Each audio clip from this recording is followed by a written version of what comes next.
I've got Greg Byrnes on the line. Greg is the General Manager for the Tuahitara Coastal Park here in North Canterbury. I would imagine not a lot's been happening under level 4 and 3, but we'll find out with Greg in just a moment.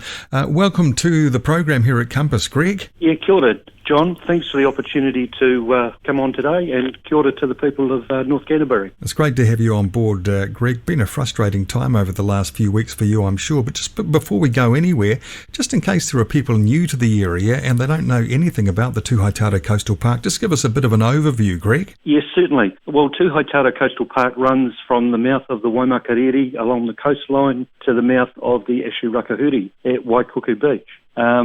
Trust has been around for around 20 years, and the park was established as part of the outcome of the settlement between Te Runanga or Ngaitahu and the Crown, and the lands were gifted to the people of Aotearoa, New Zealand. Okay, and what is there now for the public? I mean, I know, but for those that don't know, Greg, it's an opportunity for people to get into the outdoors and enjoy what facilities there? Yeah, absolutely. Well, it's a semi-wilderness environment. Of course, you've got the beaches, sand dunes, but in behind the dunes, we still have some commercial forestry plantation, but we have a series of wetlands and waterways and restoration sites throughout.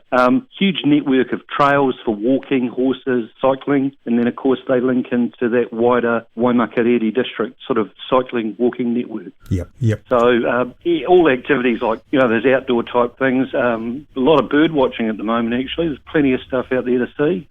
Yeah, well, speaking of bird life, Flora and Fauna and that sort of thing, Greg, are there any sort of rare and endangered species, flora and fauna-wise, within the park? Well, yes, there are. One of the things I guess that we're very fortunate to have is a natural population of kōwaro, or the Canterbury mudfish, the rarest freshwater species in the country. I've been keeping an eye on some of the local resident group Facebook pages, and certainly the Pegasus page, there's been a lot of photos of things like kōtuku, the white heron, the odd bittern now and again, which is another very rare wetland bird. But as you'd imagine, there's a series of those coastal ecosystems that support quite a bit of native fauna species. We've also got flora that's been around for a long time, remnant species in there, especially under the willow canopy at Tutaipatu Lagoon. Oh yeah, very good. Yeah, it's a very special area. It's a real gem, a real asset to North Canterbury, to the Waimakariri area. Greg, as the General Manager, I would imagine, you have a huge love for the park, for the reserve. Under levels 3 and 4 COVID, I guess it's been a bit frustrating that you just haven't been able to get out there as much as you would have liked, or have you? What's been happening under levels 4 and 3? Well, the trustees have met twice for their monthly meetings on Zoom, which I've got to say, technology is incredible, coming from a person who had an inkwell on my desk and used to watch the teacher at a chalkboard. So, no, it's certainly fantastic. But I've had lots of meetings online with the chair, Joseph Hullen, and one of our trustees, Catherine McMillan. That's really COVID response, and just ensuring that we're providing a safe environment for people who are going out there to, take that opportunity for a bit of physical activity and just clearing their heads. We've had a very limited ranger activity during level 4 that was mainly going out to ensure that infrastructure and trails were safe. When we got to level 3, Meredith and Christina, our 2 full-time rangers, have been out most days, along with one of our volunteer rangers, Mark. So that just increased that presence around the place as the number of people going out has increased. Yep. But some people would probably say I've been more effective not being at the park than actually being there. I've got the luxury, of course, of lots of meetings, lots of reports. We've got some really big projects that we've been working on for some time, so I've been able to really focus on them. So for me personally, there's been a bit of a benefit, to be honest, to be working away by myself. Yeah, I would imagine you're a bit of a hands-on sort of a bloke, though. You'd like to be out there plunging your hands into the dirt, as they say.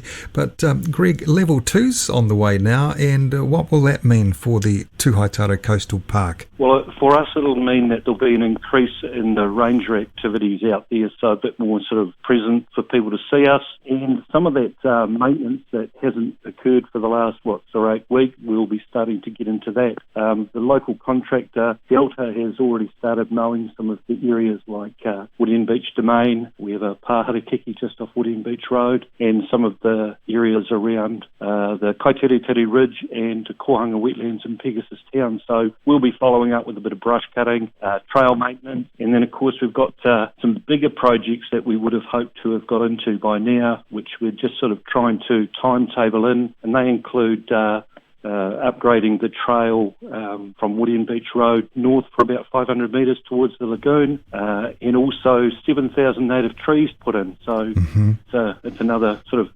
job that we're probably going to have to sort of think about how we go about getting some community support to do that a bit later on. Yep.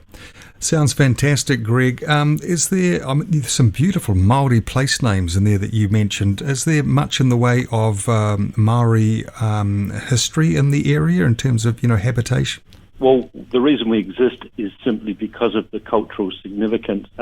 Certainly, environmentally, we've got some really significant wetlands and the like, but the trust itself is made up of 3 appointees from Te Runanga o Ngaitahu, and they're all representatives of Ngāi Tuahitara and at Tuahiwi. And then the other 3 trustees are appointed by Waimakariri District Council, and they represent the sort of wider community.